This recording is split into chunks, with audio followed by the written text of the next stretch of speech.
What the is going on? I'm your host, Steve Van Metre, and thanks for joining me today. In our show today, China's economy is plunging, and while investors are eagerly buying the dip in U.S. equities, what they don't realize is the U.S. economy is not an island unto its own. In fact, we are highly connected to China's economy, and what's happening in China right now is spreading to every major industrialized economy throughout the world. And while investors believe this is a big opportunity to buy the dip, as you're about to find out, this is perhaps the early stages of a bear market, as we're now going to have new evidence that the U.S. labor market and the U.S. economy are about to come plunging down.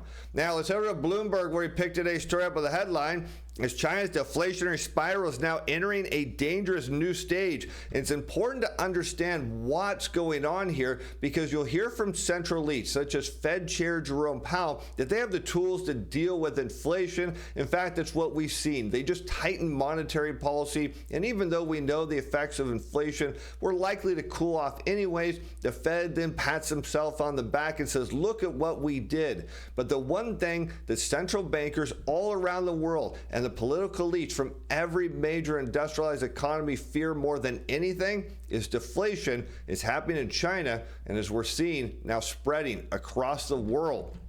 And data released Monday today confirmed that apart from food costs, consumer price growth barely registered in large swaths in the economy at a time when incomes are sagging. And this is a key point, because we talk about if you want inflation, you need to see demand. Yet you hear it has everything to do with, say, the federal funds rate or quantitative easing. It has everything to do with consumer demand. When consumers have money and they want things, they drive prices higher. What we're seeing in China is income starting to sag. But this is the same thing we're seeing here, not just in the U.S., but throughout every major country across the world, suggesting that disinflation and even outright deflation are coming. And this is dangerous, because what it says is we're on the verge of a globally synchronized recession. A broader measure of economy-wide prices, known as the gross domestic product deflator, will likely extend its current 5-quarter drop into 2025. That would amount to China's longest streak of deflation since data began in 1993. And this is a problem because we heard after the pandemic that we entered a new normal, that there's all this pent-up demand coming out of the end of the last cycle, and now it's here, and we're going to see just massive amounts of consumption. But what people seem to forget is the demand for goods and services had everything to do with governments borrowing massive amounts of money and putting it into the pockets of taxpayers and giving them the green light to spend. That's what really drove demand. But now that all that stimulus is gone and reality setting in, what we're seeing is we had way too much production for actual demand here. That's putting us in the case of a deflationary spiral that's starting in China. Now remember, they are the world's largest exporter. What happens there is an indication of what's going on in the global economy. It's starting to spread, and in a bad way. But here we can look at the sag in incomes as we take a look at the consumer price index. This is U.S. data here against total compensation growth, which is average hourly earnings of production and non-supervisory employees multiplied by the average amount of weekly hours they work. They're both shown on a year-over-year rate of change. And what you can see, which makes perfect sense, is when incomes are sagging or slowing down in terms of total compensation, then eventually, with high probability, you see the consumer price index start to slow. Now, there are a few cases where that doesn't happen, but broadly speaking, if consumers don't have the income to support price growth, well, the next thing you're going to see is CPI turn down into disinflation, and in rare cases, here we see in the U.S., all-out deflation. But due to all the pandemic stimulus pump, it's highly likely that we're going to see deflation in every major economy, and this is a huge problem, because what it suggests is we're going to see a surge of delinquencies and defaults and all-out recession. If that's the best case, more likely we're going to see financial crisis, one right after another. And we are definitely in deflation and probably going through the second stage of it. This is dangerous for China. Experience from Japan, who is mired in long-term deflation, suggests that the longer deflation drags on, the more stimulus China will eventually need to break the debt deflation challenge. The problem is Japan stimulated its economy year after year, decade after decade. and it did absolutely nothing. But if you think back to the pandemic, if you just put money in people's pockets, they will absolutely go spend it. The question is, are we going to see the Chinese government resort to that? Are we going to see other governments? Is the U.S. going to come back to helicopter money? What do you think? Weigh in the comments below, because as we look to this, if you are worried about making money in the cycle, we're going to show you how to do that. Because let's talk about our reports right here. We have our CTA Timer Pro. You want to beat the machines. We show you the machine positioning. We show you when to trade when they're offsides. Maybe you like to trade momentum, but you get it wrong. We show you how to do that in a better way, because we run a proprietary overlay against all these momentum signals. Now, right now, our subscribers don't have a lot of trades, but the market is rotating clearly into one sector, and we're on top of that. You want to hedge your equity exposure. You want to be in something that's likely to go up. Well, in fact, we even ran a back test on our CTA Timer Pro, that is, Momentum Timer Pro we're working on. We can show you each one of our trades over different periods of time. We can show you the probabilities. This is coming to our subscribers here very soon.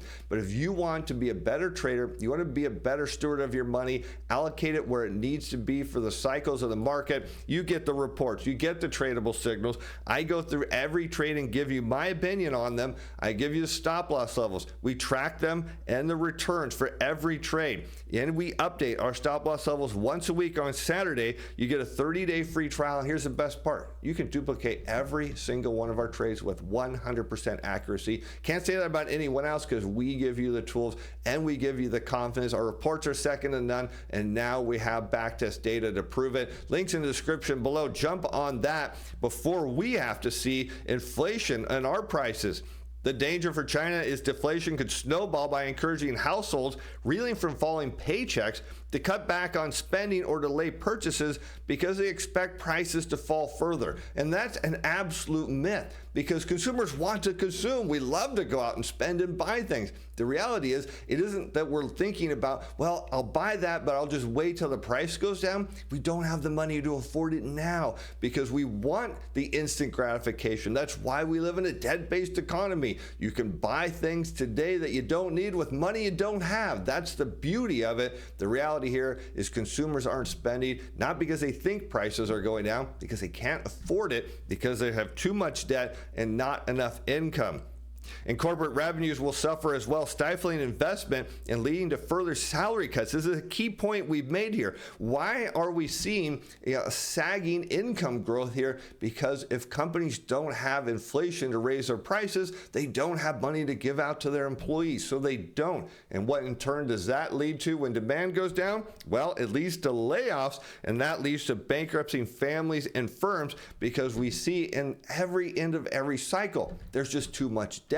In this case, we have too much debt at high interest rates. That's how we know that the political leads are going to cut interest rates, are going to go to very, very low levels, most likely back to zero, because, of course, consumers cannot afford all the debt service costs that they have, on top of the fact that they still can't afford higher prices, and they particularly can't do it when their incomes are coming down. Let's take a look here as we look at what people believe is falling inflation is really great for corporations, which is why you see this buy the dip mentality, because you can't lose, just keep buying U.S. stocks. It's a safety trade, because people believe, and there are times in the past where you saw inflation come down, and what happened? Profits went up, but that has changed now. In the modern economy, you see the CPI here shown in blue against corporate profits after tax in red, both on a year-over-year rate of change. And what do you see? They follow the same general path here. So as inflation or demand goes down, we'll look for corporate profits to drop as well as stocks. And here we see a call for proactive fiscal policy and accommodative monetary policy with a focus on fighting deflationary pressure, because again, this is bad news for debt-based economies. And you think about what supports asset prices. Well, it's inflation. So if you get disinflation or outright deflation, it means there's not enough money to support asset prices. This includes real estate and stocks. This is why when we see deflationary crashes, prices come crumbling down. Of course, we know that governments don't want that. They need tax revenue to support all the debt that they took on. Deflation is bad news, and this is the problem. The answer is stimulus, stimulus, and more stimulus. The reality is it's stimulus that got us into this problem. It was the pandemic stimulus and easy interest rates that got all this debt and all this consumption and all this belief that this demand was real. And when all the rug got pulled out from under it, what did we find? Well, actually, demand's far lower than anyone wants to believe. And China's immediate goal should be to turn its GDP deflator positive in the coming quarters. Well, there's no question that that is true. Officials have given no sign of any significant shift from their cure-all of encouraging production, rather than addressing weak demand with steps such as greater government spending on public services and consumer subsidies. And you start to talk about malinvestment here. And this is very interesting because rather than focus on consumption, which would make more sense for Beijing to do, they focused on production. So at a time when we're already seeing deflationary forces, they're saying, look, we're going to produce even more stuff and we're going to flood the global economy with it. And what did we see in response? Governments around the world say, hey, wait a minute, we're going to put tariffs on here. We don't want your goods in our country because we're facing the same exact problems. In fact, when we looked at the recent ISM survey, what did we see in the data? Inventory at U.S. manufacturers rising. They want to hold on to their workforce because they believe the economy is going to turn around, so they're building inventory. What's happening here is everybody's building inventory, and there just isn't the demand. What's going to happen is the entire world's going to enter a deflationary cycle together. This is dangerous because it's going to put a lot of Americans on the unemployment line. It's going to lead to defaults and delinquencies and all the things we saw during the last financial crisis, only it's going to be at a much bigger scale. But the reality is, those who believe that U.S. equities are a safety net, well, they're going to find out, just as we do with every cycle, they're not. And for Jack, here we see a 37-year-old sales engineer in China of aluminum products. The impact hit home after realizing he no longer ordered extra eggs at breakfast. Could you imagine that? Plummeting market demand forced his company to cut prices and sell at a loss last year that slashed his income to less than a tenth of what once exceeded $1,000,000 yuan, making mortgage payments a struggle. And you start to see the effects of deflation against what was coming before in the prior cycle is elevated asset prices that people had to borrow money to afford, and now they don't have the income to pay it. So you start to understand why the political elites are so afraid of deflation. The problem is what China is telling us as the world's largest exporter, the demand from around the world is going away. And again, their solution is, well, we're just going to produce more stuff, lead to further deflation. And yes, it's going to be a dangerous outcome because we're likely going to see a globally synchronized financial crisis. It's absolutely dangerous because when we take a look at the consumer price index here in the U.S., that's shown in blue on a year-over-year rate of change against the delinquency rate on consumer loans. Look what happened during the global financial crisis. When we entered deflation, there was a surge higher delinquencies. It makes perfect sense because during periods of deflation, asset prices come crumbling down. And what happens is consumers and businesses say, what's the point of paying on this debt? I have no chance of paying it off. I have no income. I have no assets. I'm just going to let this go and let the banks handle it. Of course, we know the banks do not have the position currently to deal with deflation, particularly the small and mid-sized regional banks here in the U.S. that are sitting on all kinds of commercial real estate that is massively overvalued. At some point, this is all going to hit at the same time, and it's going to be outright dangerous. The problem is, it's not just China. It's not just U.S. It's all over the world. And underscoring the drag on inflation, producer prices have been falling since late 2022. Manufacturers' raw material and selling prices both contracted for the second month in August. And while not deflationary, we see charges by services and construction companies shrink at the fastest pace, indicating disinflation since April of 2020. And that all has an impact on the U.S. consumer because you think about the things that we buy here, how many of them are made in China? Well, lots of them. And so as they export deflation around the world, well, it puts downward pressure on consumer prices. It makes American companies who have higher expenses difficult to compete with this cheap imported goods. They're going to be forced to further automate their processes. lay people off, cut hours. You can see how the spirals down. And let's take a look at this chart here, because it doesn't happen every time, but it happens most of the time. We're looking at import prices here from all industries in China, and when you see the red line below that horizontal black line, that's deflation. And you can see here in the early 2000s what happened. It led to a slowing of the consumer price index. In 2012 through 2014, it did the same thing. In 2016, it didn't have any effect. In fact, U.S. consumer prices rallied, but look what happened heading into the pandemic, the same thing. And now it's starting again. The question is, will we have that one-off move where inflation turns and rears its ugly head? Well, based on what we're hearing from the Federal Reserve, they don't think that's a likely outcome, and neither do we. We think those cheap imported goods are going to put further downward pressure on U.S. consumer goods prices. That's going to send more Americans to the unemployment line and put us squarely in a case where, just like China's economy, ours will soon be plunging too.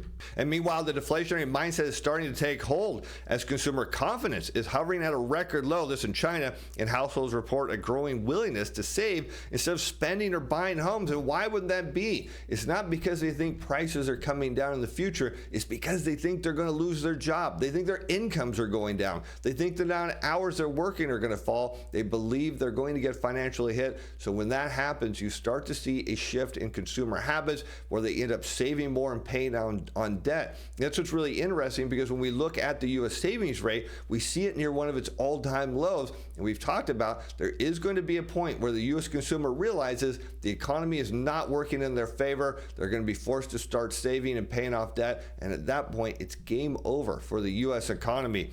But let's talk about confidence here as we look at the University of Michigan Consumer Sentiment Survey against the U.S. Consumer Price Index, still shown in blue on a year-over-year rate of change. And we can see downward trends in confidence lead to a lack of spending, which is why you see demand in terms of consumer price index go down. In fact, you can see here during the deflationary period of the global financial crisis, what happened is confidence absolutely hit the floor, because people believed that there was no chance that they were going to be able to keep their homes and cars and other things. Their chances of retirement and a nice life all went away. In fact, we saw that repeat here coming out of the pandemic at levels that actually breached the global financial crisis. Now we're starting to see this rollover that could be the danger sign, the warning for the U.S. economy that's on the verge of plunging and falling right behind where China is headed.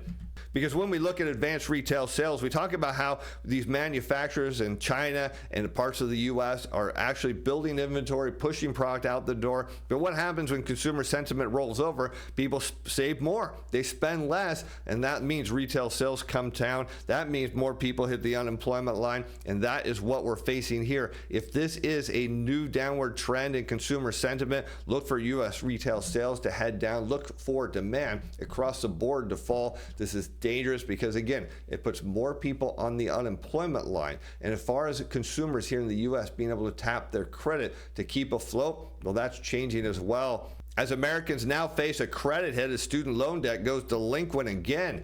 In a report released last month, the Government Accountability Office estimated that about 10 million borrowers, more than 1/4 of the total, were behind on payments as of the end of January.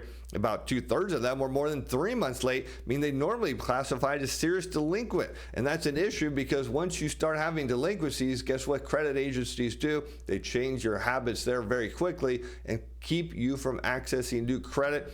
And right now, those borrowers are shielded from taking a hit to credit scores because the Biden administration ordered a 1-year moratorium. But that's almost over now, as lower credit scores make it harder for consumers to buy homes or cars or start a business or get loans to cushion against economic shocks. Women and Black and Hispanic Americans who tend to hold more student debt could be disproportionately affected. By age, Americans in their 30s and 40s will likely be the worst hit and likely be the ones that are going to hit the unemployment line. But as I mentioned in the beginning of the show, this isn't just happening in China. This isn't just starting to happen in the U.S. It's turned the ECB, whose economic hopes are at risk as consumers put spending on ice. We're seeing it happen in Europe with real or inflation-adjusted household income stuck below its end of 2019 level at a time when price growth has gone higher. Depressed consumption isn't surprising, this according to Fitch Ratings, which still sees conditions for recovery. I'm not sure what they're looking at driving an improvement in Eurozone growth. They say I completely disagree. Are there certainly those who believe that such a revival is coming? Yes, there are, but just a bit later than hoped. I believe that they're going to be completely wrong here because higher earnings should have increasingly fed through into the rising household expenditure, but it didn't. And here we can see an economist at the French Statistics Office said consumers appear to be accounting for cooler inflation only gradually, having changed their behavior much more rapidly in response to the spike in prices. They realized they couldn't afford it. They also realized the global economy is slowing down, and they were likely to see their hours of work get cut or their job get cut. So they realized that, and they started changing their spending habits accordingly. And this is all why we're seeing oil prices tank, as even though in the short term, this article says it rebounded after a brutal week as traders take stock of the outlook. The problem is the outlook for the global economy is getting worse, and that means oil prices come down as demand goes away. And crude has tumbled over the past 3 weeks as the broader market mood became more bearish, joining other commodities and equities in a wide sell-off that spooked investors. There's also been widespread softness in product markets, that's gasoline and distillates, and that weakness has prompted OPEC Plus to defer a plan to relax supply curbs by 2 months because they need higher prices. The reality is, while they can have a short-term effect on the energy markets, it's all about economic fundamentals. And right now, what we're seeing from China, the U.S., and Europe, all around the world, is economic fundamentals are getting worse. That means energy prices are coming down. That means interest rates are coming down. But it also means every industrial majorized country is likely to experience a globally synchronized recession. At best, at worst, it'll be an all-out financial crisis. And with that, I'm Steve Van Metre. Thanks for watching. Thanks for being fans. Bye now.